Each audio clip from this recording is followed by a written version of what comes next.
Hello बच्चों, तुम लोग को आज से क्लास 12 ऑर्गेनिक केमिस्ट्री में हम नेमिंग रिएक्शन स्टार्ट करते हैं। तो आप सबसे पहले चैप्टर 1 का नेमिंग रिएक्शन शुरू करेंगे। तो चैप्टर 1 में क्या है मालूम है ना, हेलो एल्केन्स और हेलो एरीन्स। तो बेटा chapter 1 organic chemistry class 12 chapter 1 ये ऑर्गेनिक केमिस्ट्री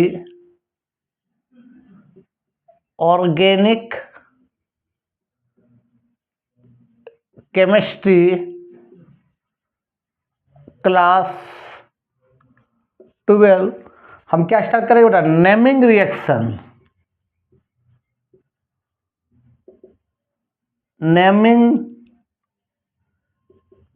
रिएक्शन स्टार्ट करते हैं। तो पहला चैप्टर में स्टार्ट करेंगे। चैप्टर 1 में आपका क्या है बताओ, हेलो एल्केन एंड क्या है बाबू, हेलो एरीन्स का। कोई दिक्कत? तो इसमें सबसे पहले नेमिंग रिएक्शन में क्या क्या बताया सुनो। सबसे पहले हम बताते हैं आज डायजोनियम सॉल्ट के बारे में। Diazonium salt. Number 2 Sandmeyer reactions.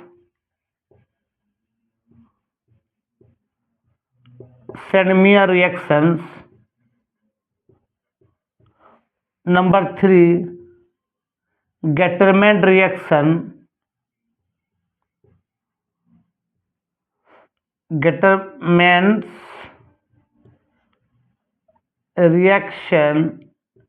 ठीक है, कोई दिक्कत?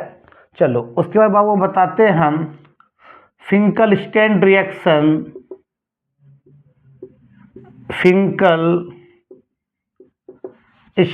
रिएक्शन है ना, स्वार्ट्स रिएक्शन।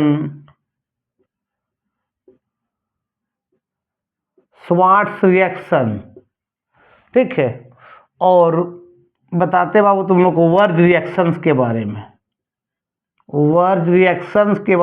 बताते हैं। तो इतना नेमिंग रिएक्शन आज हम कंप्लीट करेंगे। ठीक है, तो लिखो पहले।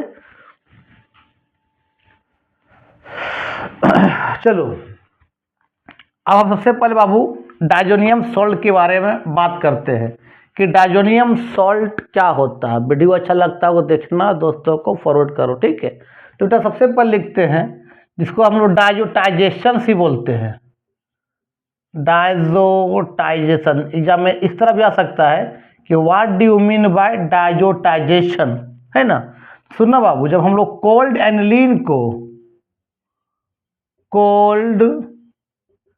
एनिलीन को हम रिएक्शन करते हैं sodium nitrite Na2 in the presence of HCl के बीच में, और बाबू टेम्परेचर हम लोग रखेंगे 270 केल्विन से लेकर 273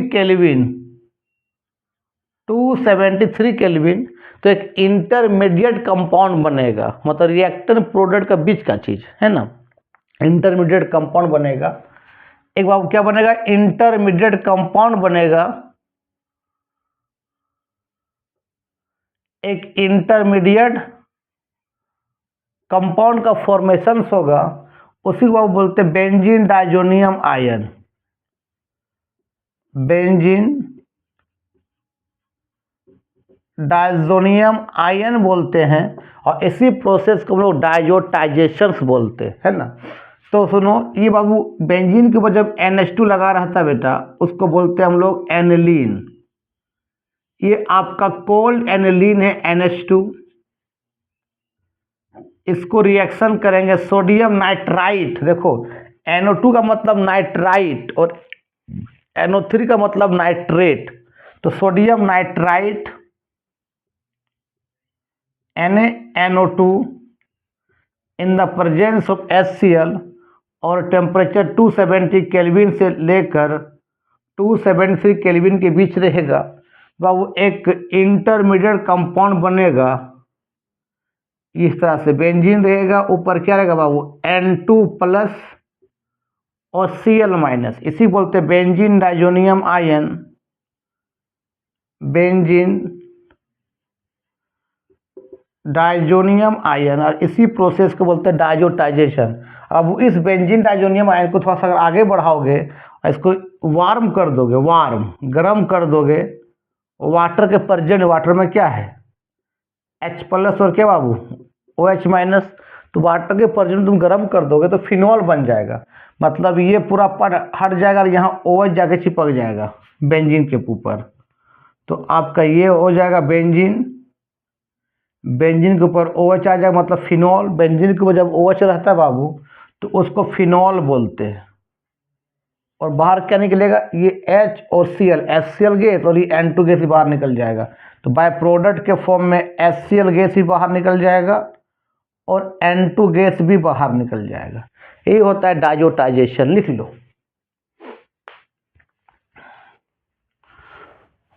चलो अब हम आगे बात करते हैं बेटा, सैंडमियर रिएक्शंस क्या होता है। सुनो, सैंडमियर रिएक्शन क्या है बेटा?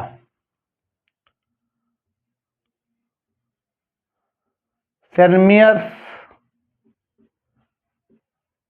रिएक्शंस क्या है बाबू? इस मेथड से हम क्लोरोबेंजीन या तो ब्रोमोबेंजीन बनाएंगे, क्लोरोबेंजीन, या तो बेटा हम ब्रोमो बेंजीन का फॉर्मेशन करते हैं, ठीक है। सैंडमियर ने बेटा अगर क्लोरोबेंजीन बनाना है या ब्रोमोबेंजीन बनाना है, क्या करना सुनो, ये आपका बेंजीन डाइजोनियम आयन से, बेंजीन के ऊपर क्या बाबू N2 प्लस और क्या बेटा Cl माइनस, ये बेंजीन डाइजोनियम आयन है। इसको तुम अगर रिएक्शंस करोगे, क्यूप्रस क्लोराइड, या कॉपर का वैलेंसी +1 है, इसको क्यूप्रस बोलते हैं, क्यूप्रस। तो मालूम कॉपर का वैलेंसी 2 रहने पर उसको बेटा क्यूपरिक बोलते हैं। तो ये क्या है, cuprous chloride in the presence of क्या HCl लोगे तो बने क्लोरोबेंजीन। अगर तुम बेटा cuprous bromide in the presence of HBr लोगे तो बनेगा ब्रोमोबेंजीन। सुनो क्या होगा, ये H और Cl निकलेगा और N2 गैस भी निकल जाएगा और ये Cl जाके वहाँ चिपक जाएगा। डैट मीन्स ये बन जाएगा आपका बेंजीन। ये बेंजीन के ऊपर क्या लग जाएगा, Cl लग जाएगा, और ये H और Cl क्या बात बताओ, HCl गैस निकल जाएगा प्लस N2 गैस भी क्या होगा बाहर निकल जाएगा, ये N2। अगर ये cuprous bromide in the presence of HBr लेंगे तो ये H और Cl निकलेगा, N2 भी निकल जाएगा, Br वहाँ चिपक जाएगा, मतलब आपका ये ब्रोमोबेंजीन बन जाएगा। बेंजीन के ऊपर क्या लग जाएगा Br, बाय प्रोडक्ट सेम रहेगा, HCl गैस बाहर निकलेगा प्लस N2 गैस भी बाहर निकलेगा, लिख लो। ये होता है सैंडमियर रिएक्शंस। चलो अब हम बात करते हैं बाबू गेटरमैन रिएक्शंस के बारे में। देखो बेटा गेटरमैन रिएक्शंस क्या है, ठीक है, सुनो। गेटरमैन रिएक्शंस, गेटरमैन रिएक्शन बाबू इस मेथड से हम जो है क्यूप्रस क्लोराइड की जगह में या क्यूप्रस ब्रोमाइड के जगह में, मतलब कॉपर सोल्ट के जगह पर, कॉपर सोल्ट के जगह पर हम बेटा कॉपर का पाउडर लेंगे, यही अंतर है। क्या लेंगे हम लोग, कॉपर का पाउडर लेंगे, कॉपर का चूर्ण लेंगे, ठीक है, सॉल्ट ना लेके कॉपर का पाउडर लिया। कौन, गेटरमैन रिएक्शन। दैट मीन्स बेटा ये बेंजीन डाइजोनियम आयन से,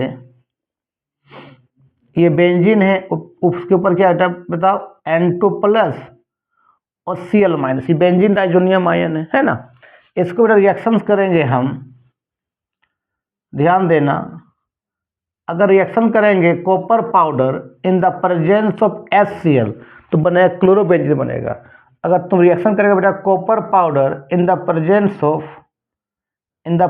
ऑफ क्या बेटा HBr तो क्या बनेगा ब्रोमोबेंजीन।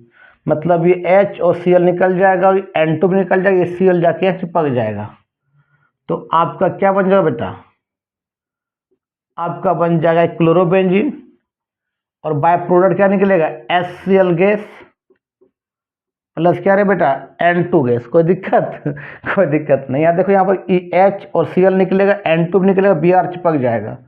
मतलब बेटा आपका क्या होगा, देखो इस तरह से बेंजीन, यहाँ ऊपर क्या होगा बताओ, Br, बाय प्रोडक्ट सेम रहेगा, HCl गैस प्लस क्या, N2 गैस। तो यही होता है आपका गेटरमैन रिएक्शन। कॉपर सॉल्ट के जा क्या लिया, कॉपर पाउडर लिया, बस यही अंतर है। चलो लिख लो। चलो अब हम बात करते हैं बेटा फिंकल-स्टेन रिएक्शंस क्या होता है ना। अभी हम ऑर्गेनिक कंपाउंड का नेमिंग रिएक्शन सीरीज चला रहे हैं। आपका 5 से 6 लेक्चर में पूरा organic chemistry naming reaction complete कर देंगे, ठीक है। चलो तो बेटा अब हम बात करते हैं बेटा फिंकल-स्टेन रिएक्शंस क्या होता है। फिंकल-स्टेन रिएक्शन बेटा ये हैलोजन एक्सचेंज रिएक्शन से, ये क्या बाबू, halogen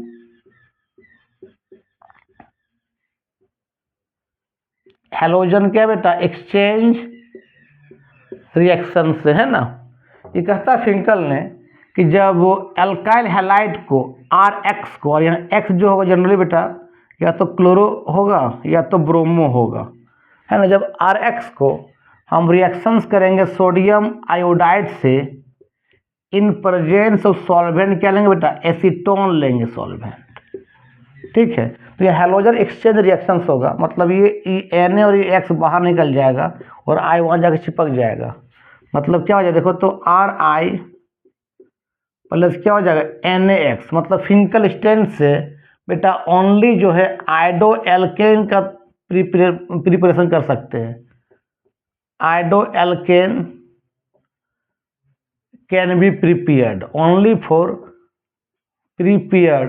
for iodo alkane prepare कर सकते हैं। कोई दिक्कत नहीं। तो मालूम है R का फॉर्मूला क्या होता है, CnH2n+1, ये एल्काइल ग्रुप है। R क्या है, एल्काइल ग्रुप। अगर मान ऐसे लिख देगा तुमको इस तरह से, CH3Br plus NaI in presence of acetone, क्या बनेगा, यहाँ बाबू NaBr को निकाल देना बेटा, क्या हो जाएगा बताओ, CH3I प्लस क्या हो जाएगा, NaBr। अच्छा, सोडियम आयोडाइड से एसीटोन क्यों लिया था, तो याद रखना बेटा सोडियम आयोडाइड से एसीटोन घुल जाता है,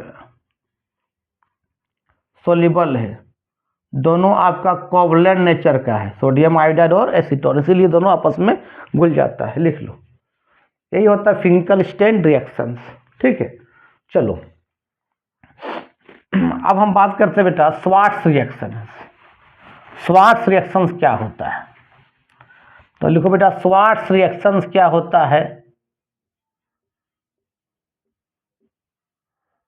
स्वार्ट्स रिएक्शन बेटा इस मेथड से हम ओनली फॉर फ्लोरो एल्केन बनाते हैं, फ्लोरो एल्केन बनाते हैं।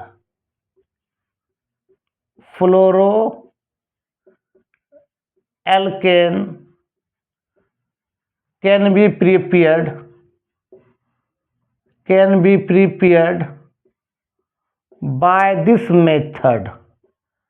इस मेथड से बेटा ओनली फॉर क्या बनाते हैं, आपका फ्लोरो एल्केन बनाते हैं। स्वार्ट्स ने बोला ये भी एक तरह का बेटा हैलोजन एक्सचेंज रिएक्शन से, क्या बेटा, ये हैलोजन क्या बेटा, एक्सचेंज रिएक्शन से, हैलोजन एक्सचेंज रिएक्शन। सुनो, स्वार्ट्स ने कहता है बेटा जब एल्काइल हैलाइड को RX को, एल्काइल हैलाइड को हम बेटा इसको रिएक्शंस करते हैं हम लोग, या तो AgF के साथ, या तो बेटा Ag2F2 के साथ, या तो SbF3 के साथ, या SbF5 के साथ, ठीक है। तो यहाँ पर ये X की जगह में जनरली बेटा क्लोरोबेंजीन होगा, या ब्रोमो होगा, या तो आइडो भी होगा। तो यहाँ से ये वाला पार्ट बाहर निकलेगा, या ये और ये पार्ट बाहर निकलेगा, और वहाँ क्या होगा, F जुड़ जाएगा। डैट मीन्स क्या होगा बताओ, ये RF होगा, प्लस बाय प्रोडक्ट पर Ag होगा तो क्या होगा, AgX बाहर निकलेगा। अगर Hg होगा तो बेटा आपका HgX बाहर निकलेगा। ठीक है, कोई दिक्कत नहीं। लिखो, जैसे मान लिया R की जगह लिख दिया बेटा इस तरह से CH3Br प्लस या लिख देगा बेटा AgF, क्या बनेगा वही निकालो यहाँ से, AgBr को निकाल दो, F को जोड़ दो, क्या हो बताओ, CH3 क्या हो जाएगा F प्लस क्या हो जाएगा AgBr हो जाएगा। कोई दिक्कत, लिख लो। और एग्जाम्पल लेते हैं, चलो अगर बाबू हम लिख लिए बेटा इस तरह से, मान ले को एस दे देगा इस तरह से साइक्लो फॉर्म में, लिख देगा बेटा CH2Br। ठीक है, और यहाँ लिख देगा बेटा इस तरह से AgF, क्या बनेगा, यहाँ से AgBr को बाहर निकाल दो सिंपली, तो बता क्या बनेगा, सिंपली सारा लिखो, क्या हो जाएगा CH2F प्लस क्या हो जाएगा AgBr। यही होता है आपका स्वार्ट्स रिएक्शन, लिख लो। चलो स्वार्ट्स रिएक्शन तुमको समझ में आ गया। नेक्स्ट बताते बेटा उर्ज रिएक्शंस क्या होता है, वर्ज रिएक्शंस क्या होता है। वर्ज रिएक्शन से बेटा हम हमेशा इवन नंबर ऑफ एल्केन बनाते हैं, इवन नंबर ऑफ एल्केन का प्रिपेयर होता है। ठीक है, एल्केन का फार्मूला क्या तुमको मालूम ही है, CnH2n+2। बेटा कार्बन कार्बन में क्या होता है, सिंगल बॉन्ड होता है ना। चलो तो हमने बेटा क्या किए, इसने कहता है वर्ज ने कि जब 2 मोल्स ऑफ एल्काइल हैलाइड को 2 मोल्स लेना एल्काइल हैलाइड इन और 2 मोल्स लेना सोडियम, और इसका रिएक्शन करना ड्राई ईथर के प्रेजेंट में बेटा, ड्राई ईथर के प्रेजेंट में, तो बेटा आपका यहाँ इवन नंबर ऑफ एल्केन बनेगा, इवन नंबर ऑफ क्या बनेगा बाबू, एल्केन बनेगा। तो इवन नंबर कैसे बना, देखो पहले ऐसे इसको लिखना, ये RX 1 मोल लिखना, फिर 2Na लिखना, फिर इसी को उल्टा कर लिखो इस तरह से XR उल्टा करके। ठीक है, और यहाँ से ये वाला पार्ट बेटा बाहर निकल जाता है, 2R जुड़ जाएगा इस तरह से ड्राई ईथर के प्रेजेंट में, ड्राई ईथर के प्रेजेंट कितना RR, क्या हो जाएगा 2R प्लस क्या होगा बताओ 2NX बाहर निकल जाएगा। लिख लो। अगर मान लो ऐसे लिख देगा बाबू तुमको एग्जाम में, सुनो CH3Cl plus Na in presence of dry ether आपका क्या बनेगा। तो जब भी एल्काइल हैलाइड के साथ सोडियम रहे तो समझ जाना वर्ज रिएक्शन है। लिखा रहेगा 1 मोल, लेकिन लेना कितना मोल, 2 मोल लेना दोनों का। तो कैसे लोगे, इस तरह बनाओ, CH3Cl लिखना प्लस 2Na लिखना, और इसी को उल्टा कर लिखो इस तरह से, Cl क्या बेटा CH3 इन प्रेजेंस ऑफ क्या बेटा ड्राई, बोलो यार ईथर है ना। तो ये वाला पार्ट बेटा यहाँ से बाहर निकल जाएगा, दोनों CH3 जुड़ जाएगा, तो CH3 क्या होगा CH3 सिंगल बॉन्ड CH3 लिखो, या सिंपली इसको ऐसे लिखो C2 क्या लिखो S6 लिखो, प्लस 2NaCl बाहर निकल जाएगा, मान ले आपका इथेन बन जाएगा। तो आज का वीडियो हम यहीं समाप्त करते हैं, फिर नेक्स्ट वीडियो में इसमें बात कर देंगे नेमिंग रिएक्शन में SN1 reaction, SN2 reaction, डाउस process है ना, और क्या बताएंगे डाउस प्रोसेस और हंस डिकर रिएक्शन बता देंगे। ठीक है, तो वीडियो अच्छा लगता है देखो और दोस्तों को फॉरवर्ड करो। ठीक, तब तक के लिए बाय बाय।